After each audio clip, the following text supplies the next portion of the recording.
back here on Liquid Lunch. That's the Open Heart Society. We are still expecting Eric Shankman to be here any minute from the band, but we've got Jack Ferdman here right now, freelance writer, film and entertainment. And Jack, I guess you and Jeanette go back a long way. A whole 2 weeks. I know, a whole 2 weeks. That's right.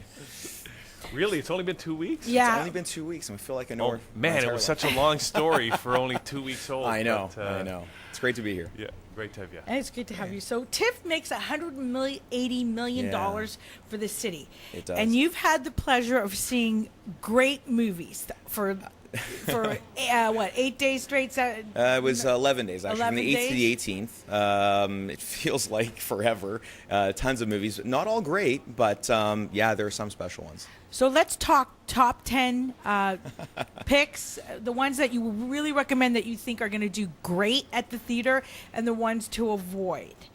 Okay? It's probably easier to do the ones that avoid, but we'll start with the great ones. Okay. A lot of the big ones that came out were like Moneyball with Brad Pitt, and Ryan Gosling was in a couple films that were really big. But actually, the smaller films are the ones that really stood out for most people. There are a lot of documentaries. There were 27 documentaries this year. And this is the first time that it opened, the festival opened with a documentary. It was the U2 film, Yes. which was wonderful. But the best film I saw this year, I guess no drum roll, right, was 50-50, which was produced by Seth Rogen, actually. And it's with Joseph Gordon-Levitt from Third Rock. It is... Oh, he's great. I love that guy. It's such a wonderful film with Anna Kendrick. It's an incredible cast. And it's a simple story. And you'd think that the topic is about a 27-year-old man who develops liver cancer. And you're thinking it's a downtrodden, really heartbreaking film. But the humor in it and the reality and the way the writer of the film was just perfectly done. Didn't go over the top. It walked the fine line. Honestly, it's one of those films that it's going to be those. It's actually coming out in full release at the end of this month, and I recommend everybody to see this film. It's my favorite of the year. The Cineplex, which you get magazine at the movie theater, I showed this earlier today, has that movie written up about it. And it's actually very compelling that that movie, I don't know if you're aware of this, was based on a true life incident of one of his friends. It's actually the screenwriter. Yes. It's the story based on the screenwriter who actually goes through liver cancer and survives it. I'm not going to ruin what happens in the film. I don't want to ruin for the people who are going to go see it, but it is absolutely phenomenal. It's just perfectly done on all levels. Anna Kendrick is amazing as the therapist, and it's just a perfect film. Like A+. Okay, so what was some of your other favorites? Yeah, like I said, the documentaries are the ones that really stood out this year. The documentaries. Yeah, there were 27, like I said, this year, if I recall. And the best one is a small one as well called Undefeated. It's actually a football story based on a man from Tennessee. And he goes to this black high school and brings all these downtrodden, fatherless kids together, and has this moment where, it's a coming of age story of these kids who have nothing. But it's a doc? It's a documentary. Wow. Oh yeah. Sounds like it'd make a great feature film. Oh yeah. It's actually I would put it probably number 2 on my list of the films. There were a lot of documentaries this year that did well. Another one that I just saw last night or 2 nights ago called Last Call at the Oasis, which is about the water shortage on the planet. Which was Aaron Brockovich was in it, and a lot of stars who are trying to promote, recycled water. It's not just about the topic; it's how they film it. It's just perfect film as well. Do you feel documentaries have come to be to film the way reality TV has come to be to the TV networks? Oh, definitely. Documentaries are, just recently, the Canadian government gave a big funding for documentaries to be produced here in Canada. As you can see, the gala was the U2 documentary, From the Sky Down. It is, the two big things of this festival were documentaries and female directors. So you're seeing, with the documentaries, you're seeing things that are very important to society. Like people are having issues around the world and are focusing on current topics as opposed to just, screenplays that are written, imaginary stories, which are still wonderful, like in 50-50, but definitely on reality-based issues. I almost think documentaries, the art of documentary filmmaking, is like the new way to do social and political action. Mm-hmm. Oh yeah, they did this. It all started way back in the way they made films in the 50s with the Italians. They had Italian neorealism, and they just put a camera on their shoulder and showed what was going on the streets of Italy, and made films that were made by screenwriters, like made up stories. But the documentaries of today are really the social issues of what we're trying to cover. Mm-hmm. It's an amazing thing. Now, TIFF is also usually the front runner for Oscar-nominated films. Right. In fact, 18 films since American Beauty have won an Oscar. Correct. That premiered in TIFF starting, I guess, in 1989. Right. Who do you think I'm going to see at the Oscars this year? Who do you think is going to win? Well, the People's Choice Award usually is the big one for what everybody looks for the Oscars. This year was a little bit different because a Lebanese film won the People's Choice Award. A smaller film, I didn't see it because it was about women, right? And it was about women on how they handle religious issues in Lebanon. It's actually supposed to be very funny, really well done, but it came out of the blue. Like, nobody expected this really to win. I didn't. It just shows what this festival was all about. It wasn't just about the big films, it was the small films. This film will get a lot of recognition because it won, but it may be different this year. It probably won't get, there are a lot of big foreign films, so this one probably won't get it. The big ones are going to be, at 50-50, you're going to see Anna Kendrick maybe, Joseph Gordon-Levitt. You're going to see The Descendants with George Clooney. You're going to see a lot of recognition there. The two women, I can't remember their names, that play his daughter in the film, they'll both possibly be nominated for Best Supporting Actress. A lot of female directors are going to get a lot of recognition this year. Sarah Polley, Take This Waltz, directed. She's a Canadian filmmaker, directed this year. You're going to see a lot of no names, in my opinion, that are going to come through.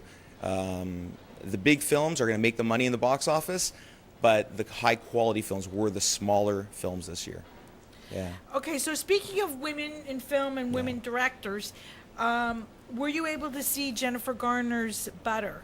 No, I didn't. You didn't see that No, one? I was double booked on that one. That was a movie about strippers. Correct, yeah.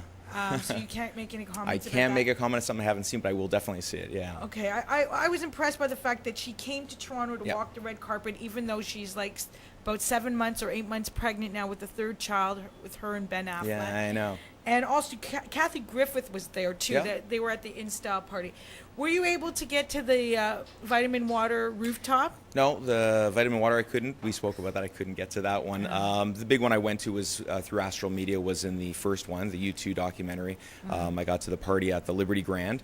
A lot of stars come out all the time because Toronto this is the festival. I mean, Cannes is what people call the premier festival in the world, but for the films themselves and not the gala and the spectacle of it, Toronto's the place to be. And it also guides people towards the Oscars and box office success for the producers and directors. And the Venice one, too. So why Venice do I is bring excellent, up too, that? correct. Because we haven't talked about the worst ones yet. And I want to ask you what you thought was worse, and was Madonna's movie, The W.E., on your list? No, it's not on my list. Okay. One stands out at the bottom of my list. It actually looks like it's going direct to video, and that's how bad this film is. It what? This film that's on my list is the worst film I saw at the festival is actually going direct. Looks like it's going direct to video. It's not even going to hit the big screen, and it has two big stars.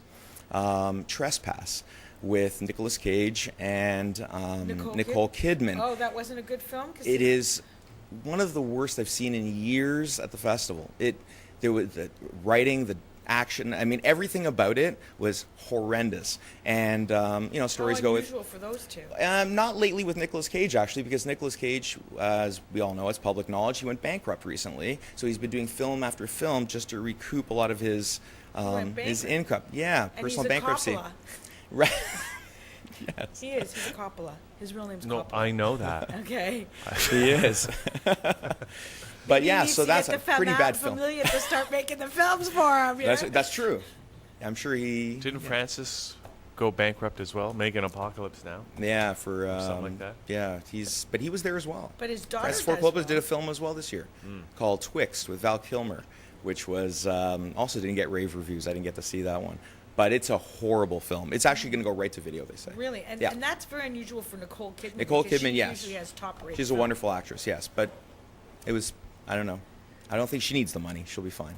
It's interesting how these films go wrong. Like where it's maybe you don't really fully get how wrong they go until as a member of the audience you see it and you go, this Yeah. is just not working because the writing is there, the directing is there, they produce it, the editing, blah blah blah. You don't Right. really know what that film is until you see it. Yeah, and a right? lot of the directors, when they do the Q&A afterwards, they speak of like this is our only feedback. They only do it within a small room. When they have an opening gala like here in Toronto, now they know, and they get re-edited at times. Like there's certain films, I saw a film, and I'm trying to remember what it was, that it's narrated throughout the film, and they're actually going to take out the narration when they open it for wide release. Because it takes away from the film, they get public feedback, Because once you you need that public input. Definitely. Because everybody's too close to the film. It's like a writer. Every writer, no matter how good they are, they need an editor, right? Yeah. Like at some point, the audience really does. It's also their ego. They need great feedback. I mean, they're sitting there going, "This is my work of art. I want people to applaud me all the time." And when they don't get that, they have to change everything, and they're not gonna. And this is actually different because festival moviegoers are different than the regular public in general. These are actually a lot of filmgoers are overly knowledgeable. When I sit in the audience, I'm very, very impressed with a lot of the people that speak to me about films. They really know what they're talking about. The average person doesn't go see 30 movies in a span of 10 days. They see maybe 30 in a year if you're 30 in a year lucky. max. Or max. rent them on Netflix. Or rent them and edit, pause it and things like that. So they don't really, grasp it the way an audience does there. So they're getting a different feedback. I mean, the producers and directors are getting different feedbacks than the general average everyday public would. Like a lot of people like the eye candy and the blockbuster and explosions and things like that. Here we're a little bit. It's like a trained eye, and you're watching it in a different way than a lot of other people would. Yeah. Was there a movie that you saw that didn't get the recognition it deserves, in your opinion? There's a few. There's a movie. I hope it gets the recognition. I'll put it that way. There's a movie I was looking forward to because I heard a lot about it. There was a big buzz about it, but then nobody talked about it, other than in Taiwan. It's a foreign film called Warriors of the Rainbow. It's actually called Warriors of the Rainbow Siddiq Bali, and it's about a Siddiq Bali tribe it's based about 100 years ago. Basically, they got wiped out because the Japanese government wanted to colonize Taiwan and wipe up all these warriors off the face of the earth because of the money and the land that they had. And this film is brilliant in every aspect. It's like the Braveheart of Taiwan. It has everything. They had 15,000 extras. The director is actually one of the highest grossing directors. He did a film recently, highest grossing film of Taiwan, next to Titanic, which is actually funny that Titanic's still the highest grossing film overseas as well. It is a perfect film. It's amazing. It's on my top 5 as well. What about the Bollywood? Bollywood's huge. We had the Bollywood Awards here. Do you have a Bollywood film to No, recommend? actually, I did not even see a Bollywood film in this festival. It's actually one of the first times, because usually... There was one big corporate one. There was, and Bollywood is huge. Every year, it's actually not the film that makes Bollywood great. It's the event. If you ever sit in an audience in a Bollywood film, it is an event in itself. You're cheering, you're having the best time. The films are similar, they're good, the similar storylines, but it's an event. I recommend anybody going to see that film. I didn't see one this year, though. My schedule's so full. Would it be the same kind of experience at TIFF, seeing a Bollywood film Yes, at TIFF? definitely. I think so. Yeah. Bollywood is a different level than all the other films. Yeah. And it's Yeah. actually one of the top grossing areas in movies right now is Bollywood. Oh, I know. It is. I want to ask you, you were mentioning a lot about women directors. They're finally getting their breaks. I had the pleasure of interviewing 2 stars at the ET Canada party. One girl is from South Africa. She's from Cape Town. The other girl, I believe, is an American. And they did a film about women's role in the factories in the 40s. Oh, okay. I can't remember the actual name of the film. I'm wondering if you had a comment on that. I guess my question is, of all the films that you saw that were about women, for women, which stood out in your mind and why? In this festival? In this festival, yeah. It was more, I wouldn't call it about women, it was siblings. There were 2 sisters. It's a movie called Your Sister's Sister. directed and written by Lynn Shelton, who it was actually a wonderful film, and it's almost like a relationship between three people, but two of them are sisters, and what they develop through the time throughout the film, through their relationship, the bond they have. It's not about parental influence or friends' influence. It's just about them two and how they deal with major issues, external issues that happen to them. I don't want to give away the film, and actually will give it away if I bring it up. But it's actually one of those films that you see the full woman's influence. Like Lynn Shelton really, she's the writer and the director, and it's all about that. The whole film is not about this, but it's about them two and how they connect and dissect and go apart back and forth throughout the film. And that's very interesting. It's actually wonderful that a producer, writer, director would even tackle that issue, because sisters, it's one of the most unique relationships I think ever. Yeah, she says she relates that to her sister and her relationship. I'm sure of that. She did, yeah. I have a sister, by the way. I don't. I have brother issues. What's your question, Raheem? Well, I just wanted to. You mentioned there, Jack, about you can see the women's influence. Mm-hmm. Like, how does that manifest itself? Really? Like, how do you tell that, this is obviously a woman? You or don't film in a made lot by of woman? ways, which Yeah. is actually refreshing. You would think it's all about women's topics, and it's not. And I think it started, like, in the grand scheme of things 2 years ago when Catherine Bigelow won for Best Director for The Hurt Locker. I mean, a war film directed by a female. You never saw that in the past. It really opened, the world to what women can do in filmmaking. And you see that in all films. And there were, I can't remember how many, but I think there were 7 or 8 films this year, big films that were directed by females in all different topics. Comedies, the sibling one, the Madonna film. Like, there's a lot of different topics that are covered by females. It's their perspective on it. But it's just an incredible thing that you open the mind to a female's version of, like, The Hurt Locker. If anybody saw that film, they're going, wow, who was the male director that was it? Francis Ford Coppola? No, it was Catherine Bigelow. And it's a nice thing to see. Do you think that Madonna received a lot of unnecessary sort of flack about her film? It happened at the Venice Film Festival too. There's some commentary that she's always attacked because she is such a successful woman who's been able to hold that success for 3 decades. How do you feel about that? Like, I think she's going to have that label the rest of her life. It's unfortunate, but she is an amazing businesswoman, an incredible. She is a great director and actress, and she's done a lot. But she's going to have that the rest of her life. She's done a lot of things that bent the line that a lot of people didn't expect. She did that book. She was a pop video star. She sold sexuality. She's going to have that. But Lady Gaga does it too now. But Lady Gaga only does that. She doesn't. For now. And that will happen to her if she decides to direct and be so-called professionalism. Stoic look. Madonna is trying to do that as well, and you're going to have that stereotype with her. She's going to. Yeah, but I think she that sells sexuality. she's in her 50s and she looks fantastic. She looks incredible. Yeah. Incredible. I don't know whether she made a deal with the devil or what, but I hope I look that good when I hit my 50s. Did you see the movie at all? No, I didn't. No. W.E. Yeah. Called, yeah. I can't What's it ask about? you. It's about the relationship between Queen Elizabeth's father became king because his brother abdicated the throne and married this divorced American woman. And it was a big controversy because he was supposed to be the King of England and he abdicated the throne for that woman. It was like the King's Speech. It was the story of the woman in the movie The King's Speech. Yes. It's similar. So she didn't release that film, actually. She had it completed, a few editing jobs, but she didn't release it at the same time as King's Speech. Because of that. Right. But the controversy with Madonna's film is that the pair of them, Mrs. Wallace, which is and Edward, wasn't it Edward? The King Edward, supposed to be the King Edward, were big Nazi supporters. Correct. And there's a lot of controversy about that because she glamorized the fact that in this movie, supposedly, that they are big Nazi supporters. She did that.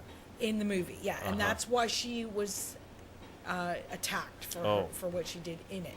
Because a lot of people don't like the way she glamorized their Nazi supporter. Yeah, but it's not really a Madonna issue. I think that would happen in any film. Like, all films are going to be, stricken. Like, we're really going to go hard on people who talk about the Holocaust or Nazis in a light way. It's difficult. Unless it's a you're difficult Mel topic. Brooks. Unless you're Mel Brooks, definitely. Yeah, but it's also supposed to be an accurate portrayal of these two and what they did. And there is suggestion also, and again, this was in the movie, that they had so much Nazi support and so much in with Hitler that they were actually feeding Hitler privy information that from Winston Churchill that was going on in England at the time. And that's another thing she got sort of controversy for. But apparently it was true. It was all very true. Well, And she was trying to do an accurate depiction of what was going on. Well, Because I their heard she was character. related to Daddy Warbucks. I don't know. But that. Well, it's really not surprising that Madonna's doing something controversial. Yes, Like, 'cause that's that's who she Madonna, is. And that brings you back to the Lady Gaga thing. That's all she does. She's not trying to be something she isn't. I mean, Madonna is all these different things. And Madonna was an influence on Lady Gaga, and Definitely. controversy sells. Right. I wanted to ask you just a totally different question Sure. right now. Was there something you didn't see in this film festival that you were either hoping to see, wished you had seen, or would like to see in future? There's a films? few. Well, there's all the big ones are coming out now, so I will have that opportunity. The ones I intentionally left off because I just didn't have the time. I mean, with scheduling. But Butter is one of them, and that's the one you mentioned was a wonderful film. I heard. I actually did not see The Ides of March, which is the Ryan Gosling, George Clooney film. I love political thrillers, and it's supposed to be very well done. So I'm looking forward to that. That's probably the few that stood out. Usually when Oscar time comes or when other film festivals, the buzz becomes, large and everything. You just go full force and watch as many films as you can. The problem is there's 350 or so films released during this festival. I mean, it's an impossibility to see it over 30 days. So I try to see films that are kind of on the bubble, that could make it, or ones that are just probably will never be seen, or foreign films and documentaries. I'll throw a few, large budget films like Moneyball that comes out, and like The Ides of March I could have seen. But generally you try to find movies that are hard to find. These documentaries really, hit a chord with a lot of people this year. 27 films that were documentaries. We're talking 8% of the entire, or 7% of the entire film festival schedule were documentaries. It says a lot of where the festival's going. Small budget films, the big blockbusters are going to make it. You need the galas, to draw the crowd. That's great, and I love that as well. And Moneyball, supposedly, is a wonderful film with Brad Pitt. And I love baseball, so it's going to be great. But definitely, it's going towards a smaller group. And the winner of the best film was a Lebanese film, so it's saying a lot about where the festival's going. Do you think the TIFF, and this I think is going to be our last question because Sure. we're a little bit running out of That's time, okay. but do you think that that TIFF and its mandate should be supporting the big budget films, or maybe more focusing on the international films and the breakout films for new time directors? Oh, definitely it should be supporting the smaller filmmakers, and it has taken strides. TIFF and the Canadian government have taken strides to do that with documentaries. However, you're always going to have those big budget films. You always do have to support films that, they're not horrible films. Moneyball is it's going to be a wonderful film and it's going to be a great success at the box office. So will Ides of March. But the trend is bending towards the smaller films. It'll never break. It'll always have those big budget ones. But yeah, I would love it to see it go towards the smaller films. I guess because they need the big stars 100%, to definitely. get the big traffic down there and the galas that bring in the money to Toronto. I was actually surprised that a few movies that are out now or soon going to be out were not shown at TIFF and the stars were not there. One of them would be Meryl Streep's coming out playing the Iron Lady, which Correct. is a depiction of Margaret Thatcher. Right, looks Thought wonderful. for The sure trailers that they look were gonna be there. unbelievable. They did not come. Yeah. Another one actually just released and I saw on the weekend was the Sarah Jessica Parker's new movie. Another one, I was very surprised she didn't come because she's been in previous years with her husband, Right. Matthew Broderick. And that is, I don't know how she does it. And actually, that's a very strong women's message movie produced by women. Yes, Produced I've heard by that. her, actually, and Yes. starring in it. And yet they weren't there, and I thought that was very odd. It's actually, the buzz on that film is not as strong as I thought it would be as well. I thought that would It be. didn't do well. But the Meryl Streep film definitely should have been at the festival. It looks incredible, and it'll do well anyway due to Meryl Good, Streep. yeah, she's good. It'll be great. So let's have some shameless promotion time for you now. Like that. Okay. Direct our views to find out more about you. Have a blog. You are an entertainment writer Right. and editor and critic. Right. But that's not your main job. You do some other No, things. I do and tons you've of other got- things, actually. You've Yeah. got a great website. So Yeah. please direct Just started us developing. there. The website is my name. It's easy to find it. www.jackferdman.com.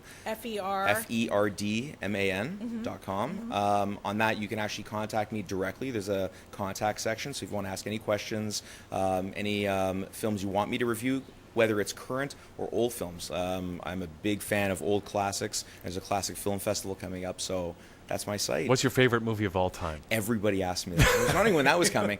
Actually, I'm not a huge Western fan, but my favorite movie is a Western. Yeah. Butch Cassidy and the Sundance Kid is my favorite movie of all time. Yeah. Now, we also mentioned that you have this DVD collector's items of these great Correct. movies that are a good movie buff trivia fan can win, and it's a few collector's items, so I Yes. think they're roughly worth 450, $400, yes, yeah. 400. So we just want to mention that again. Definitely. Can you tell us what's in the collection that you're Yeah, there are a planning lot on of giving today? old films. There's the films of Humphrey Bogart, like all his great films, including Casablanca, Maltese Falcon, all those. It's a full collection of all his films. Do the Right Thing, the Criterion collection of Do the Right Thing is part of it. There's a whole bunch of films, all great Okay, classics. so if you guys want to win that, and you're a movie buff person who wants to stay home, have popcorn, and watch Popcorn. movies on your Popcorn. big You had me plasma at popcorn. screen, You had me at invite your friends over. That's right. You want to get this giveaway, so we'll just the phone number to win this giveaway is 416-204-9723. Okay. I want to thank Jack. Thank you, Jack, for Thank being you. here with Yeah, us Jack, today. it's It was a great. wonderful segment, and we're going to take a break. Yeah, we're going to play some Open Heart Society right now, and then we're going to come back with the band, who is Okay. in the building. Great. They're in the house. They're in the house. We'll be right back. Stay tuned. Stay tuned. Is that gives this bird his song? Is it a love in which we both belong?